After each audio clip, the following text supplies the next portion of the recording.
प्राणियों में उत्सर्जी पदार्थ, ये पढ़ने से पहले अपन एक स्लाइड ले लेते हैं डायरेक्ट, ठीक है। आप देख रहे हो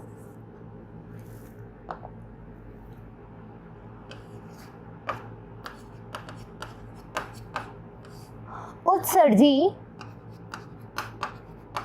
पदार्थ, ठीक है। उत्सर्जी पदार्थ क्या होते हैं? तो बच्चों जो भी हमारे अनावश्यक पदार्थ, ठीक है, अनावश्यक पदार्थ या फिर जो कि हमें यूज नहीं आ रहे, हमारी बॉडी को जिसकी रिक्वायरमेंट नहीं है, वो हम बॉडी से बाहर निकाल देते हैं, उसको हम कहते हैं उत्सर्जी पदार्थ, ठीक है। तो हम क्या कह सकते हैं? Waste product, waste product, waste product, product नहीं होता, प्रोडक्ट होता है,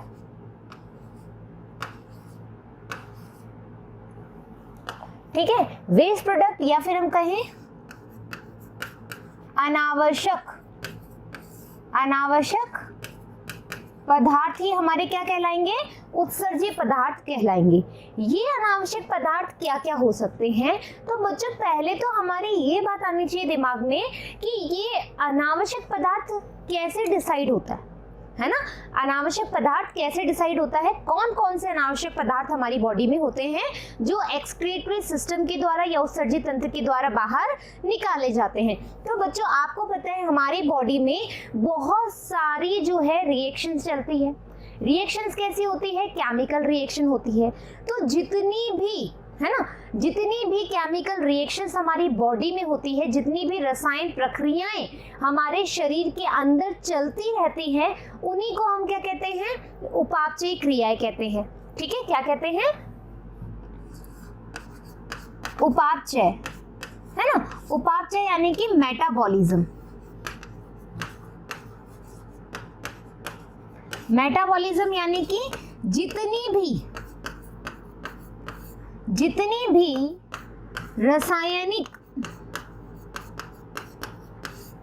क्रियाएं जो चल रही है हमारी बॉडी में, वो क्या कहलाती हैं? जितनी भी रासायनिक क्रियाएं हमारी बॉडी में चलती रहती है वो उपापचय क्रियाएं कहलाती है या फिर मेटाबॉलिज्म रिएक्शन कहलाती हैं। अब ये जो मेटाबॉलिज्म है इसमें दो तरह की क्रियाएं होती हैं, एक होती है अपचयी, है ना, और एक होती है उपचयी। कैटाबॉलिज्म और एनाबॉलिज्म, ये बताया हमें, हम बात कर चुके हैं। कैटाबॉलिज्म होती है और एक एनाबॉलिज्म होती है जिसमें हम बोलते हैं भाई एनर्जी का रिक्वायरमेंट नहीं होता है। जिसमें एनर्जी का रिक्वायरमेंट होता है, छोटे अणु से बड़ा अणु बनता है, फिर बड़े अणु से छोटे अणु बनते हैं, ये बात हम कर चुके हैं। अभी हमें इतनी जानकारी इसकी नहीं लेनी है। अभी हमें देखना है कि हमारी बॉडी में मेटाबॉलिज्म चलता रहता है, उपापचयी क्रियाएं चलती रहती है, जिसमें अपचयी और उपापचयी क्रिया होती है, कैटाबॉलिज्म और एनाबॉलिज्म होता है, जिसके तहत क्या होता है? कुछ मेटाबॉलिक वेस्ट भी निकलता है। क्या निकलता है? कुछ उत्सर्जी पदार्थ भी निकलते हैं, या फिर हम कहें मेटाबॉलिक वेस्ट भी निकलता है ना। उत्सर्जी पदार्थ या फिर मेटाबॉलिक जो वेस्ट है वो निकलता है। ये जो रासायनिक क्रिया हमारी बॉडी में हो रही है उसके फलस्वरूप अच्छे पदार्थ तो निकलते ही हैं, लेकिन उसके साथ साथ में क्या निकलता है? कुछ वेस्ट मटेरियल भी निकलते हैं जो हमारी बॉडी को नहीं चाहिए होते हैं और वो बाहर की तरफ निकलते जाते हैं। ये बात समझ में आ गई? अब देखो हमसे पूछा गया है कि उत्सर्जी पदार्थ है कौन कौन से, तो एक बार पहले इसका स्क्रीनशॉट ले लो, फिर उत्सर्जी पदार्थ की अपन बात कर रहे हैं। ले लिया? डन। अब देखो, अब आते हैं अपन मेन मुद्दे पे जो हमारे इसके अंदर है, चैप्टर के अंदर आ जाओ। तो उत्सर्जी पदार्थ जो होते हैं वो बेसिकली तीन तरीके होते हैं। एक होता है अमोनिया, ठीक है, क्या होता है? अमोनिया।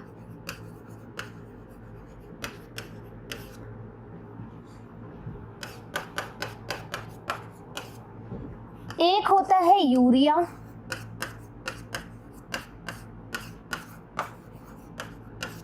और एक होता है यूरिक एसिड, यूरिक अम्ल, या फिर यूरिक एसिड। ये तीन जो हैं हमारी बॉडी में, या हम कहें कि जो जीव हैं, उनको इन उत्सर्जी तत्वों के आधार पर बांटा गया है। ठीक है, कि कौन से जीव जो हैं वो अमोनोटैलिक हैं, कौन से जीव हैं जो यूरियोटैलिक हैं, कौन से जीव हैं जो यूरिकोटैलिक है। ठीक है, ये वर्ड्स आपकी एनसीईआरटी में दिया हुआ है, इसीलिए मैं प्रोनाउंस कर रही हूँ कि आपको पता होना चाहिए अमोनोटैलिक क्या है, यूरियोटैलिक क्या है और यूरिकोटैलिक क्या है। इसके अलावा आपको पता है कि जब हमारी बॉडी में ग्लूकोज होता है, ठीक है, ग्लूकोज के साथ O2 बनता है, तो हमारे पास ATP तो बनता ही है, साथ में एक CO2 भी बनता है। CO2 निकलता है, हम सांस लेते हैं तो ऑक्सीजन बनता है ना, और CO2 बाहर निकलता है, ये तो सभी को पता है, तो CO2 भी क्या है, एक तरह का वेस्ट प्रोडक्ट है। ठीक है, एक तरह का क्या है, उत्सर्जी पदार्थ। फाइन, उत्सर्जी पदार्थ तभी अपन बाहर निकालते हैं CO2 को। अब क्या होगा, जब ये CO2 वेस्ट प्रोडक्ट है, या हम कहें कि अनावश्यक पदार्थ है जो हमें नहीं चाहिए, इसके अलावा हमारे पास एक और होता है,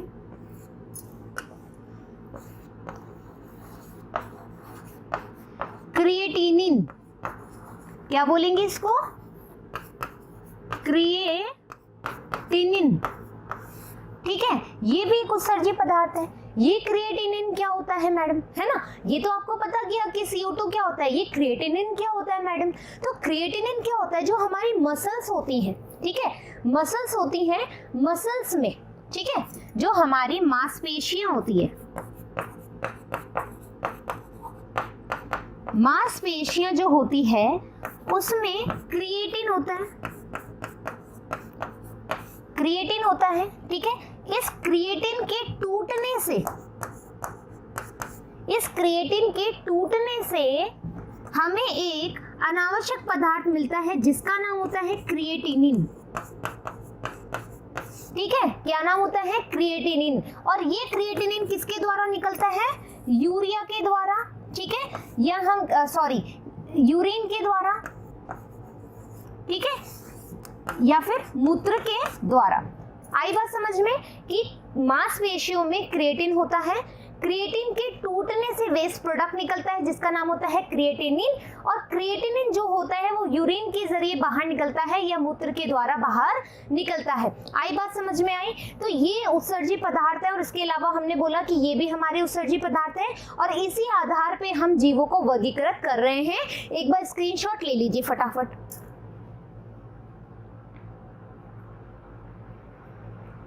डन। अब देखो कैसे हो रहा है ये सारी चीजें। हमने बोला सबसे पहले अमोनिया। देखो बच्चों, जो अमोनिया होता है वो हाईली टॉक्सिक होता है। हाईली टॉक्सिक यानी कि बहुत ही ज्यादा विषाक्त होता है, विषैला होता है। अमोनिया क्या होता है, सबसे ज्यादा विषैला होता है, विषाक्त होता है, हाईली टॉक्सिक होता है। इसको निकालने के लिए, अमोनिया को बॉडी से बाहर निकालने के लिए, बहुत ज्यादा पानी की आवश्यकता होती है, बहुत ज्यादा पानी की आवश्यकता होती है। यदि हम लोग, ठीक है, हम लोग जैसे हैं, यदि हमारी बॉडी में अमोनिया हो जाए तो बहुत ज्यादा विषैला है, तो हमारी बॉडी के लिए बिल्कुल भी ठीक नहीं है, पहली बात। दूसरी बात, बहुत ज्यादा वाटर की जरूरत पड़ेगी। यदि तुम ज्यादा, मतलब तुम सोचो ना, यदि अमोनिया हमारी बॉडी में होता और ज्यादा वाटर इसको जरूरत होती, तो हम सारा दिन पानी पीते रहते हैं और सारा दिन शूशू जा रहे होते हैं। ये वाली बात होती है ना कि भाई सारा दिन शूशू जाते रहो और सारा दिन पानी पीते रहो, इधर से पानी पियो उधर से शूशू करो, इधर से पानी पियो उधर से शूशू करो। ऐसा पॉसिबल है? ऐसा पॉसिबल है? बिल्कुल भी पॉसिबल नहीं है। तो हम अमोनियोटैलिक नहीं हो सकते, हम अमोनोटैलिक बिल्कुल नहीं हो सकते, हम अमोनिया उत्सर्जी नहीं हो सकते। ठीक है, अब क्वेश्चन क्या आएगा तुम्हारा कि मैम अमोनिया उत्सर्जी कौन होगा? तो बच्चों, जो अमोनिया उत्सर्जी है या अमोनोटैलिक है, वो एनिमल हो सकते हैं जो सारा दिन वाटर में रहे। क्या रहे? जो सारा दिन वाटर में रहे। अब वाटर में कौन रहता है? फिश रहती है, क्लियर दैट? वाटर में कौन रहता है? फिश रहती है। तो मैं बोल सकती हूँ अमोनोटैलिक कौन होगा? फिश होगी। एग्जाम्पल समझ में आ गया? तो हमने बोला ये अधिक विषाक्त होता है, अधिक विषाक्त है ये, है ना, अधिक विषाक्त है। फिर हम बोल रहे हैं ये जो अमोनिया है ना, जो जीव या जो एनिमल है ना, जीव जो अमोनिया का उत्सर्जन करते हैं वो क्या कहलाते हैं? अमोनिया उत्सर्जी। ठीक है, इंग्लिश में क्या बोलते हैं? अमोनोटैलिक। अमोनोटैलिक याद होना चाहिए तुम्हें नाम। ठीक है, जो जीव अमोनिया को एज अ वेस्ट प्रोडक्ट निकाले, जो जीव अमोनिया को एज ए अनावश्यक पदार्थ या उत्सर्जी पदार्थ के रूप में निकाले, वो जीव अमोनिया उत्सर्जी कहलाते हैं। इंग्लिश में बोलते हैं अमोनोटैलिक। बोलो अमोनोटैलिक, अमोनोटैलिक। Clear that? उदाहरण क्या रहेगा इसका? उदाहरण जो विशेषकर जलधारी हो, ठीक है, जलचर हो या जलधारी हो। एग्जाम्पल फिश या फिर मछली। आई बात समझ में? यहां तक कोई दिक्कत है? अब देखो दूसरी बात, दूसरा हमने बोला यूरिया, दूसरा हमने बोला यूरिया। तो बच्चों हम जो हैं, हम ह्यूमन जो हैं, वो यूरिया को बाहर निकालने में मदद करते हैं या यूरिया को बाहर निकालते हैं एज अ उत्सर्जी पदार्थ, या उत्सर्जी पदार्थ के रूप में हम यूरिया का निष्कासन करते हैं। तो हम लोग कौन से प्राणी होंगे? यूरियो, यूरियो नहीं आएगा यहाँ पे क्योंकि इंग्लिश वर्ड नहीं है। आहा, फिर लगा दिया, देखा? यूरिया उत्सर्जी है ना, जो जीव यूरिया को अनावश्यक पदार्थ के रूप में या उत्सर्जी पदार्थ के रूप में शरीर से निष्कासित करते हैं, वो कहलाते हैं यूरिया उत्सर्जी। ठीक है, उदाहरण कौन होगा इसका? इसका उदाहरण होंगे मनुष्य, इसके उदाहरण होंगे मनुष्य। अब देखो बच्चों, एक बार स्क्रीनशॉट मत लो क्योंकि अभी मैं कुछ चीज समझा रही हूँ, फिर ले लेना।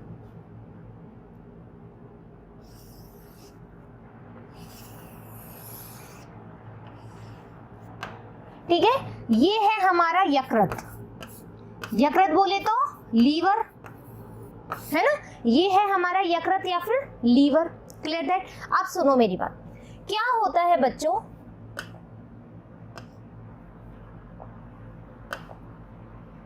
कलर चेंज कर रही हूं, एक मिनट रुको। जैसे आपको पता है, यहां बता रही हूं मैं, यूरिया उत्सर्जी। ठीक है, क्या होगा यूरिया उत्सर्जी में? मैंने ये ज्यादा कर लिया क्या?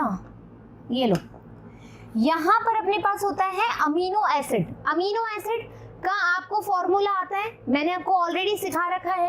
क्या होगा? यहां पर अपने होगा कार्बन, यहां पर अपने होगा COH कार्बोक्सिलिक ग्रुप, यहां पर अपने पास साइड चेन, यहां पर अपने पास हाइड्रोजन, और यहां पर अपने पास होगा नाइट्रोजन ग्रुप NH2। ये बात हमें पता है। प्रोटीन का जो डिग्रेडेशन होगा, जो अमीनो एसिड का जो टूटना होगा, या जो मतलब हम कहेंगे अपघटन होगा, अमीनो एसिड का जो अपघटन होगा वो होगा हमारे यकृत में, लीवर में। हम बहुत पहले बात कर चुके हैं इसके बारे में। अब ये टूटेगा, ये लो तोड़ दिया, तोड़ दिया तो क्या होगा बच्चों? सुनो, ये जो पार्ट है, ये जो पार्ट है, ठीक है, ये पार्ट से हम क्या करेंगे? लीवर में, यकृत में ये टेंडेंसी होती है, ये क्षमता होती है जिसके द्वारा ये इस वाले अमीनो एसिड से कोई भी पदार्थ बना सकता है। वापस से आई रिपीट अगेन, मैं कह रही हूं कि हमारे यकृत में, हमारे लीवर में ये टेंडेंसी होती है कि वो इस अमीनो एसिड से कोई भी प्रोटीन बना सकता है, कोई भी पदार्थ बना सकता है। तो ये क्या करेगा, यहाँ से इस पार्ट का यूज करेगा, क्योंकि इस वाले साइड चेन से तुम्हें पता है ना कोई भी अमीनो एसिड बदल जाता है, ये तो बात पता है तुम्हें। तो क्या करेगा, ये बनाएगा ग्लूकोज, ये बनाएगा ग्लूकोज। जब किसी अन्य पदार्थ से, वापस बोल रही हूँ, ढंग से सुनो, जब कोई ग्लूकोज अन्य पदार्थ से बने या जब अन्य पदार्थ से ग्लूकोज का निर्माण हो तो उस प्रक्रिया को बोलते हैं ग्लूकोनियोजेनेसिस।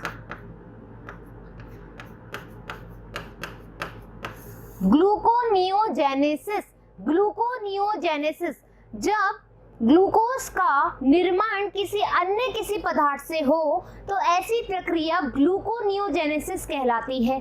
ये कौन कर सकता है, लीवर कर सकता है। ये बात क्लियर दैट। तो आपके पास क्वेश्चन आ जाए कि ग्लूकोनियोजेनेसिस कहाँ होता है, तो आप बोल सकते हो लीवर में, आप बोल सकते हो लीवर में, ठीक है। अब तुम बोलोगे मैडम इसका क्या, इसका क्या, इसमें क्या होता है बच्चों, हमारे लीवर में, हमारे यकृत में एक साइकिल चलता है, ठीक है, यूरिया चक्र,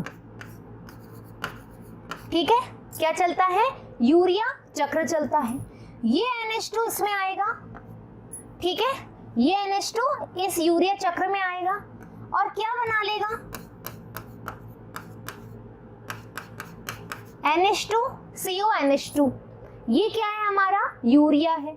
और ये यूरिया कैसे निकल जाएगा, ये जाएगा हमारे किसके पास, किडनी के पास, यानी कि वृक्क के पास, ठीक है, वृक्क के पास जाएगा। और ये वृक्क से कैसे निकल जाएगा, यूरिया कैसे निकलेगा, यूरिन के रूप में या फिर मूत्र के रूप में बाहर निकल जाएगा। आई बात समझ में, आई बात समझ में, क्या बोला मैंने, वापस देखो।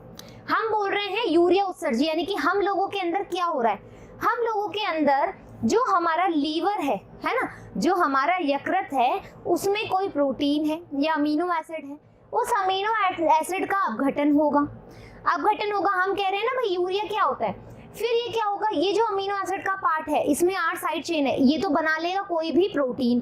तो यहाँ से अपन ग्लूकोज बना रहे हैं, तो ग्लूकोज बनाने की प्रक्रिया किसी अन्य पदार्थ से ग्लूकोनियोजेनेसिस कहलाती है।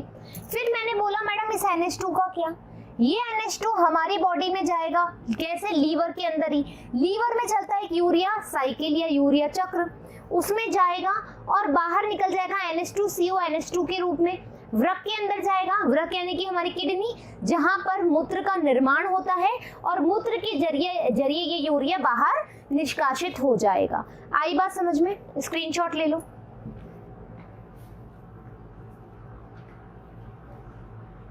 स्क्रीनशॉट ले लो फटाफट। Done, clear that. अब देखो आ गई बात यूरिया उत्सर्जन में मनुष्य कैसे आए। अब तीसरी बात देखो, तीसरा हम बोल रहे हैं यूरिक अम्ल। यूरिक अम्ल, जो यूरिक अम्ल, इसमें देखो यूरिया वाले में कम पानी की आवश्यकता होती है,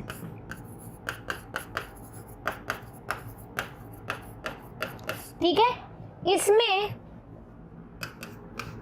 अत्यधिक पानी की आवश्यकता,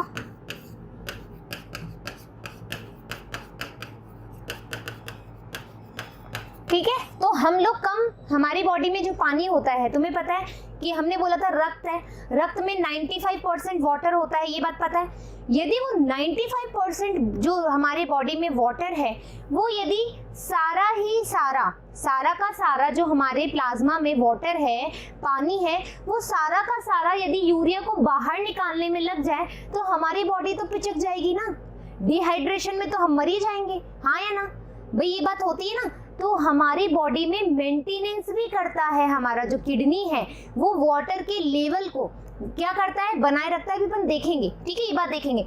लेकिन हमने क्या बोला, यूरिया उत्सर्जी वो प्राणी होते हैं जो यूरिया का उत्सर्जन करते हैं, इसमें कम पानी की आवश्यकता होती है और उदाहरण इसका मनुष्य होता है। अमोनिया में पानी की बहुत ज्यादा आवश्यकता होती है, क्यों? क्योंकि विषाक्त होता है। इसके लिए जो जलधारी या जलचर जो जीव होते हैं वो अधिकतर अमोनोटैलिक होते हैं। ये बात समझ में आ गई। यूरिक अम्ल, यूरिक अम्ल में बहुत ही कम पानी की आवश्यकता होती है।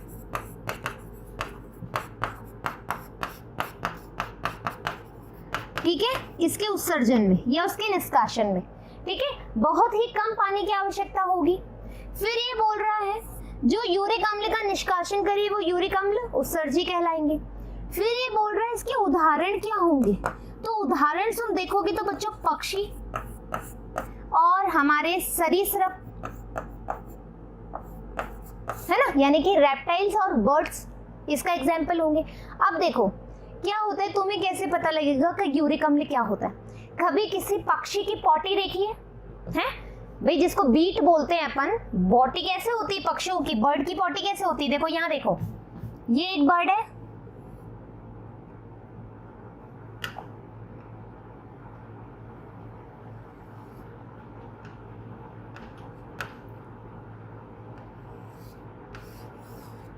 ठीक है, ये एक बर्ड है, इसने पॉटी करी, ये लो पॉटी कर ली, ठीक है।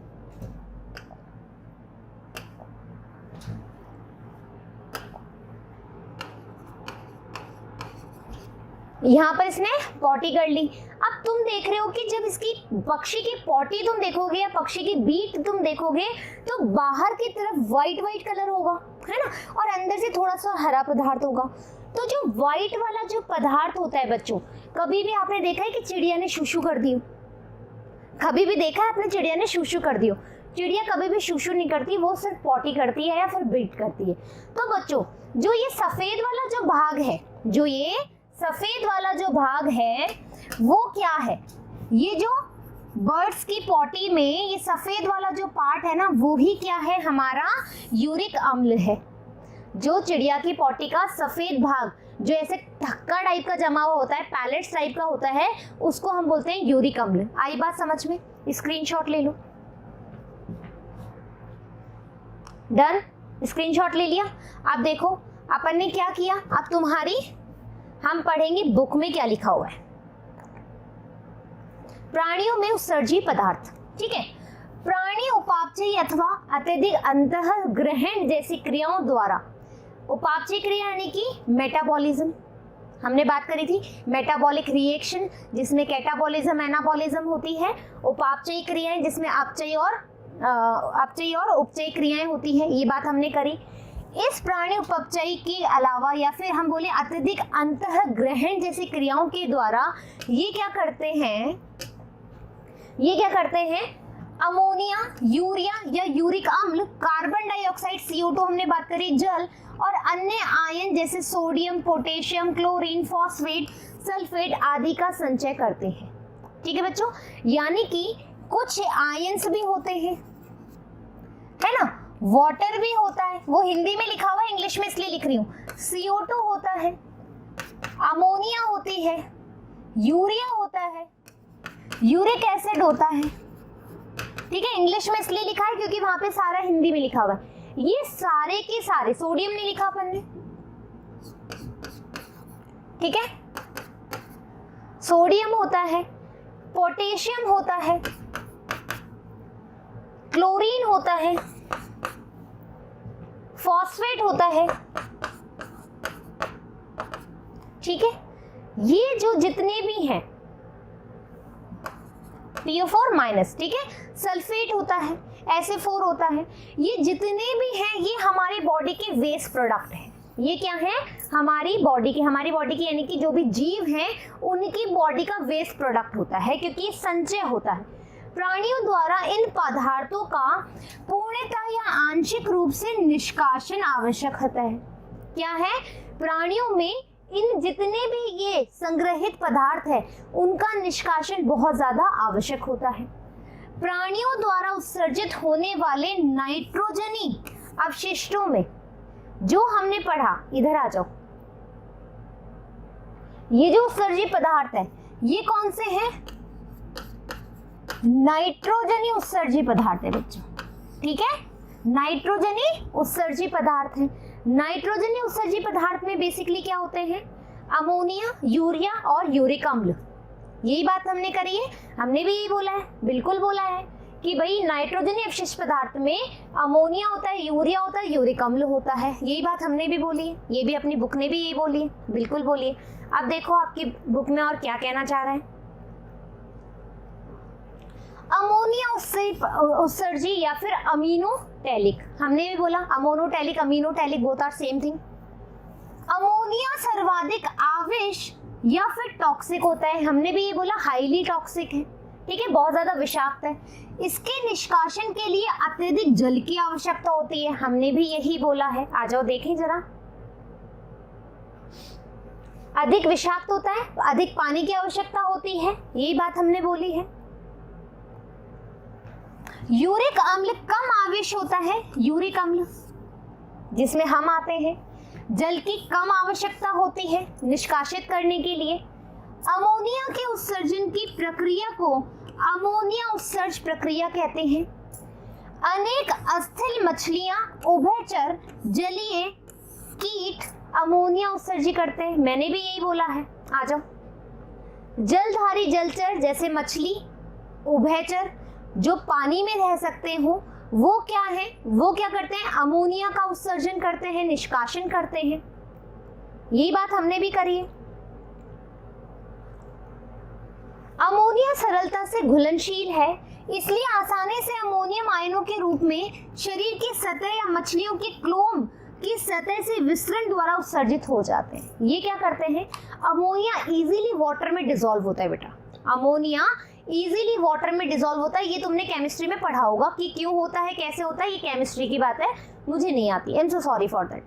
अमोनिया इजीली घुलनशील होता है, तो वो क्या करता है, मछली के जो गिल्स होते हैं, क्लोम्स होते हैं, है ना, गिल्स होते हैं ना श्वसन क्रिया के द्वारा, वहां से निकलते हैं विसरण विधि। विसरण विधि यानी कि हमने बताया था, विसरण यानी कि अधिक सांद्रता से कम सांद्रता की तरफ जाते हैं, उसको विसरण कहते हैं। तो वो अधिक सांद्रता कहाँ है, अधिक सांद्रता क्या है, मछली के शरीर में, बाहर की तरफ निकलेंगे यानी कम सांद्रता की तरफ। आई बात समझ में, एक एक लाइन, एक एक वर्ड का मीनिंग बता रही हूँ। इस उत्सर्जन में वृक्क की कोई अहम भूमिका नहीं होती है, हमने कहीं करी भी नहीं है। इन प्राणियों को अमोनिया उत्सर्जी या फिर अमोनोटैलिक कहते हैं। Clear that. यूरिया उत्सर्जी, यूरियोटैलिक। स्थलीय आवास में अनुकूलन हेतु जल की हानि से बचने के लिए हम यदि वाटर का ज्यादा वो करेंगे, मैंने भी बताया ना, तो कम आवेश नाइट्रोजन अवशिष्ट जैसे यूरिया व यूरिक अम्ल का उत्सर्जन करते हैं। स्तनधारी यानी कि मैमल्स, स्तनधारी यानी कि मैमल्स, और मैमल्स में कौन आता है, मनुष्य आते हैं, we are include in it. कई स्थलीय उभयचर भी आते हैं। समुद्री मछलियां मुख्यतः यूरिया का उत्सर्जन करते हैं, ठीक है, और यूरिया उत्सर्जी कहलाते हैं या फिर यूरियोटैलिक। आपके एग्जाम्पल बहुत ज्यादा इंपॉर्टेंट है, मैंने हमेशा बोला है, एनसीईआरटी के जो भी एग्जाम्पल होते हैं बच्चों, नीट में पूछे जा सकते हैं, वो किसी भी तरीके से पूछे। बात समझ में आ गई? तो एग्जाम्पल्स पे हमें जरूर फोकस करना है every time for the NEET aspirant, ठीक है। इन प्राणियों में उपापचय क्रियाओं द्वारा निर्मित अमोनिया को यकृत के द्वारा यूरिया में परिवर्तित कर दिया जाता है। हमने भी ये बोला है कि आ जाओ जरा देख लें।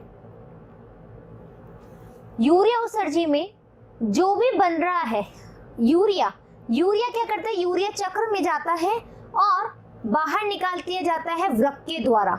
यकृत हेल्प करता है, वृक्क तक पहुंचाता है और यूरिन के द्वारा बाहर निकाल दिया जाता है।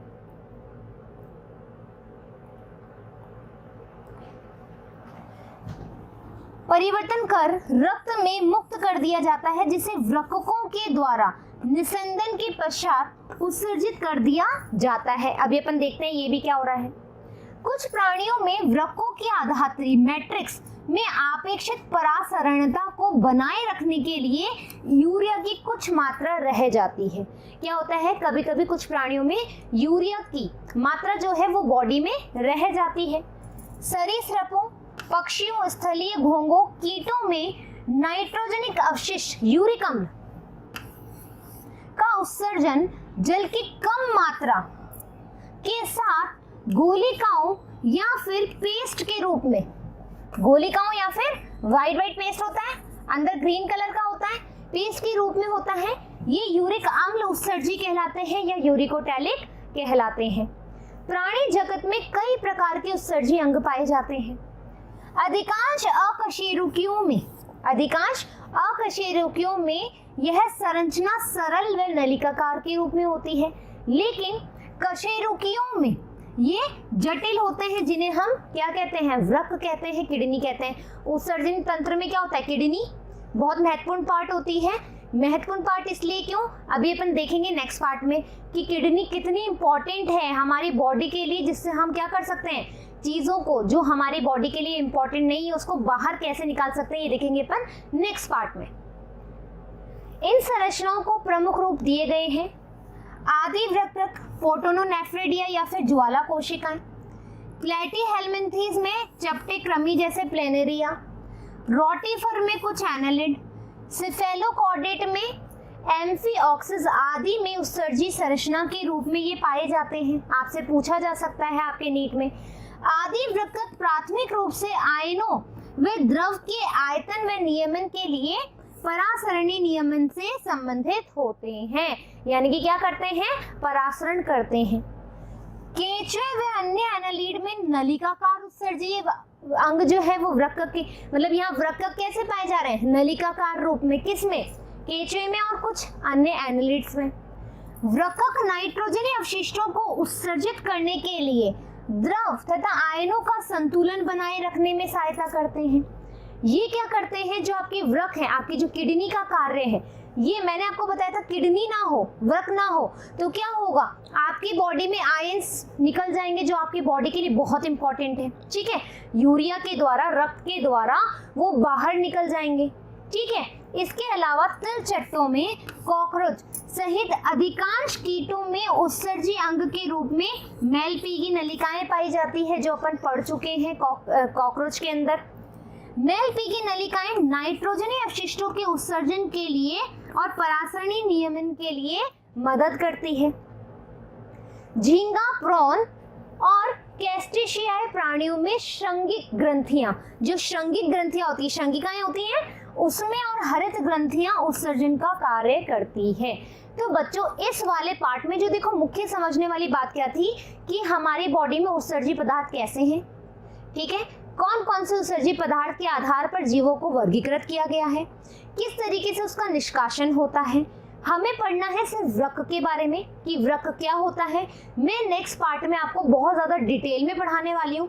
इस पार्ट में जो जो एग्जाम्पल दे रखे हैं वो बस आप याद रखिएगा कि उभयचर कहाँ आ रहा है, सरीसृप कहाँ आ रहा है, पक्षियों में क्या हो रहा है ना। इसके अलावा वृक्क किस किस में पाया जा रहा है, नलिका का रूप में कौन सा वृक्क पाया जा रहा है, किस में पाया जा रहा है। Clear that. इस तरीके से अपना ये वाला जो फर्स्ट पार्ट है 19th चैप्टर का वो हो गया है फिनिश। अब मिलेंगे सेकेंड पार्ट में। बच्चों ये एक इंट्रोडक्शन था, ये एक प्रस्तावना वाला चैप्टर था, पार्ट था। सेकेंड पार्ट जो आएगा वो आएगा थोड़ा सा कॉम्प्लिकेटेड। मैं आपको डरा नहीं रही हूँ, आपके माइंड को सेट करने के लिए कह रही हूँ कि जो सेकेंड पार्ट है वो ही मेन मुद्दा है। सो प्लीज प्लीज प्लीज उसको पढ़ने से पहले अपने दिमाग को अच्छे से शांत रखिएगा ताकि चीजें समझ में आए। यदि आपको चीजें समझ में नहीं आई तो आपको नहीं आ पाएगा ये चैप्टर। और बच्चों ये जो चैप्टर है नीट बच्चों के लिए 8 नंबर देता है। ये 2 क्वेश्चन इस वाले चैप्टर में से नीट में आते ही आते हैं। 8 नंबर का पोटेंशियल है इस चैप्टर में, तो इसको अच्छे से समझ लीजिएगा। फिर मिलेंगे अपन नेक्स्ट पार्ट के साथ में। जब तक जो मैंने बोला उस पर गौर कीजिएगा। धन्यवाद।